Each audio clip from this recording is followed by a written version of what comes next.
மன்னார் தலைமன்னார் பிரதான வீதியில் கடந்த ஞாயிற்றுக்கிழமை இரவு இடம்பெற்ற விபத்தில் உயிரிழந்த மன்னார் மடுமாதா சிறிய குறுமட உதவி இயக்குநர் அருட்தந்தை ஜொனார்தன் குஞ்சுவின் புதவுடன் மக்களின் அஞ்சலிக்காக இன்றைய தினம் செவ்வாய்க்கிழமை காலை 8:30 மணி முதல் மன்னார் புனித செபஸ்தியார் பேராலயத்தில் வைக்கப்பட்டுள்ளது. மன்னார் மறைமாவட்ட மடுமாதா சிறிய குறுமட உதவி இயக்குநர் அருட்தந்தை கி ஜொனார்தன் குஞ்சு கடந்த ஞாயிற்றுக்கிழமை இரவு மன்னார் தலைமன்னார் பிரதான வீதியில் இடம்பெற்ற விபத்தில் உயிரிழந்தார். அன்னாரின் பூதவுடல் நேற்று திங்கட்கிழமை பிற்பகல் மன்னார் பொது வைத்தியசாலையிலிருந்து மன்னார் ஆயர் இல்லத்தில் உள்ள சிற்றாலயத்துக்கு எடுத்துச் செல்லப்பட்டு இரவு 7 மணியளவில் ஆன்ம இழைப்பாற்றிற்காக திருப்பலி ஒப்புக் கொடுக்கப்பட்டது.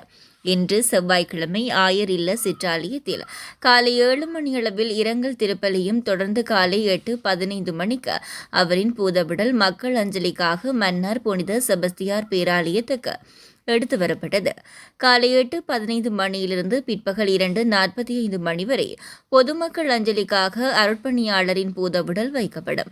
இதனைத் தொடர்ந்து பிற்பகல் 3 மணிக்கு மன்னார் ஆயர் மேதகு இம்மானுவேல் பெர்னாண்டோ ஆண்டகையின் தலைமையில் கூட்டு இரங்கல் திருப்பலி ஒப்புக் கொடுக்கப்படும். தொடர்ந்து இன்று செவ்வாய்க்கிழமை மாலை 5 மணிக்கு பேராலயத்திலிருந்து மன்னார் சேமக்காலிக்கு அன்னாரின் பூதவுடல் எடுத்துச் செல்லப்பட்டு 5:45 மணிக்கு நல்லடக்கம் செய்யப்பட உள்ளமை குறிப்பிடத்தக்கது.